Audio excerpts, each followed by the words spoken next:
मैं गौरव कुमार मित्तल, प्रवक्ता विद्युत अभियांत्रिकी, जीपीसी करौली।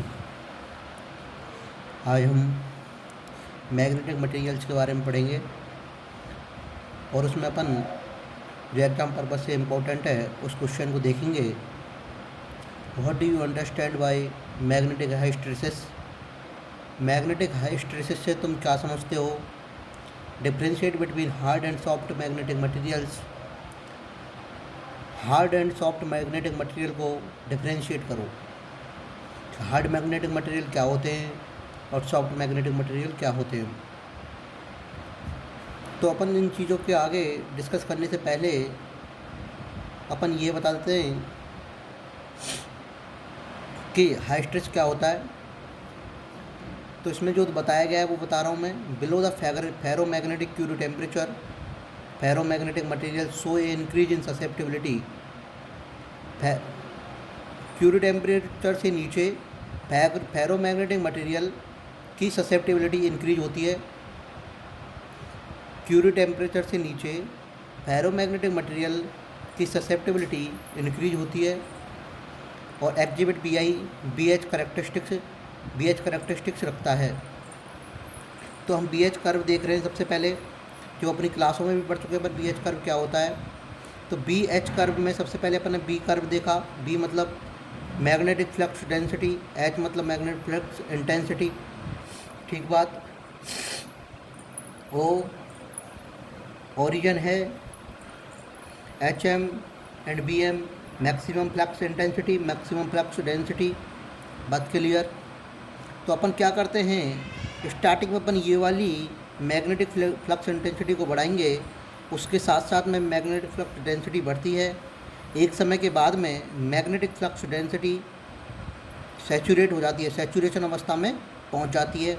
स्टार्टिंग में B बराबर 0 भी है और H बराबर भी 0 है। मतलब जो स्पेसिमेन है, वो जो मटेरियल है वो पूरी तरह से वर्जिन है। बात clear.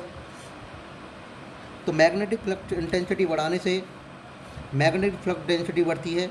Magnetic flux intensity X axis पे बढ़ रही है और magnetic flux density Y axis की तरफ बढ़ रही है। तो मैग्नेटिक फ्लक्स इंटेंसिटी बढ़ाने से मैग्नेटिक फ्लक्स डेंसिटी बढ़ती जा रही है। एक समय के बाद में मैग्नेटिक फ्लक्स इंटेंसिटी कितनी भी बढ़ा लो, मैग्नेटिक फ्लक्स डेंसिटी को लगभग नहीं बढ़ती है, नेग्लिजिबल बढ़ती है, बहुत कम नगण्य मात्रा में बढ़ती है। तो इसे कहते हैं पदार्थ की सैचुरेशन अवस्था। क्या कहते हैं? पदार्थ की सैचुरेशन अवस्था। तो इसी को लिखा गया है, if H is increase B at first increase until at the point of saturation, saturation के पॉइंट तक। This point further increase H cause a negligible change in B at saturation point. If now अब अपन क्या करेंगे, saturation point पे पहुंच गया। Saturation point के बाद में अपन H को धीरे धीरे डिक्रीज करेंगे। तो H को डिक्रीज करने से क्या होगा, H को डिक्रीज करने से B का मान भी डिक्रीज होगा। H का मान एक 0 पर पहुंच जाएगा। तो B का मान H का मान 0 होने पर B का मान 0 नहीं हुआ है, तो इसको कहते हैं रेजिडुअल मैग्नेटिक फ्लक्स। पदार्थ H का मान मैग्नेटिक इंटेंसिटी 0 करने पर पदार्थ में मैग्नेटिक फ्लक्स डेंसिटी 0 नहीं होती है, वो कुछ मैग्नेटिक फ्लक्स अपने पास रख लेता है। इसको कहते हैं रेजिडुअल मैग्नेटिक फ्लक्स या रिमेनेंट फ्लक्स डेंसिटी। क्या कहते हैं? Remanent flux density. बात clear. At saturation point if H is decrease, H का मान डिक्रीज करा जाता है, तो the curve will throw another pass. Curve उसी पास से आगे नहीं बढ़ता है जो अनदर पाथ ले लेता है। विच शोज इन फिगर, जो फिगर में दिखाया गया है। When H is equal to 0 some residual flux will remain in the specimen is called residual और या फिर रेमिनेंट फ्लक्स डेंसिटी। अब फ्लक्स H का मान 0 होने पर उसमें कुछ फ्लक्स रह जाता है, उसको क्या कहते हैं? रेजिडुअल फ्लक्स डेंसिटी या रेमिनेंट फ्लक्स डेंसिटी। बात क्लियर है।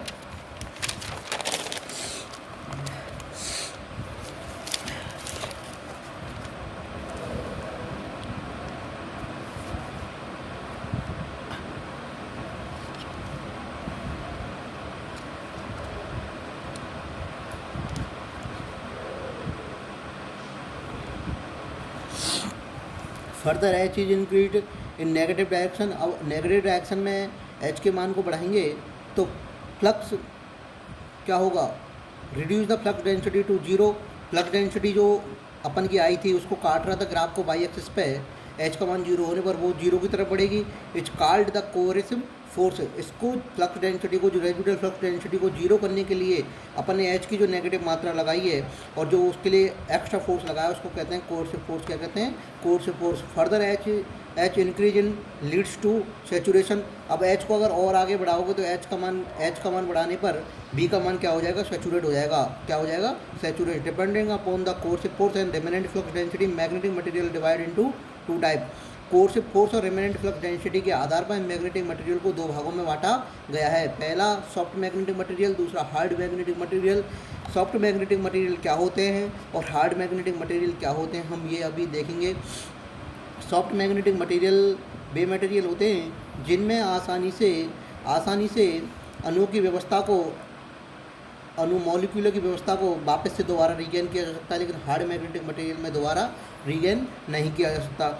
तो अपन मैग्नेटिक मटेरियल की टर्म के आधार पर देखेंगे। सॉफ्ट मैग्नेटिक मटेरियल की हाई परमेबिलिटी होती है और हार्ड मैग्नेटिक मटेरियल की लो परमेबिलिटी होती है।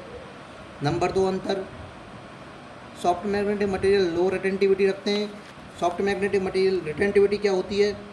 इसने रेजिडुअल मैग्नेटिक फ्लक्स कितना रखा है, इसने कम रखा है, इसने ज़्यादा रखा है। तो हार्ड मैग्नेटिक मटेरियल की हाई रिटेंटिविटी होती है और लो मैग्नेटिक मटेरियल की कम रिटेंटिविटी होती है। सॉफ्ट मैग्नेटिक मटेरियल की कम रिटेंटिविटी होती है। लो कोएर्सिविटी होती है क्योंकि इसके लिए कम फोर्स चाहिए, इसके लिए ज़्यादा फोर्स चाहिए। इसमें मैग्नेटिक फ्लक्स डेंसिटी ज़्यादा है, रेजिडुअल मैग्नेटिक फ्लक्स डेंसिटी ज़्यादा है, इसमें कम है, तो इसको जीरो करने के लिए कम मात्रा चाहिए, इसको ज़्यादा चाहिए। स्मॉल हिस्टैरिसीस लॉस, इसका लूप छोटा है तो इस लूप का जो वॉल्यूम होता है वही बताता है हिस्टैरिसीस लॉस को, तो इसका लॉस कम होगा, इसका ज़्यादा होगा।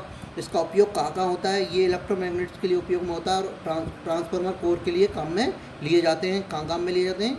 इलेक्ट्रोमैग्नेट्स के लिए काम में लिए जाते हैं और ट्रांसफार्मर कोर के लिए काम में लिए जाते हैं।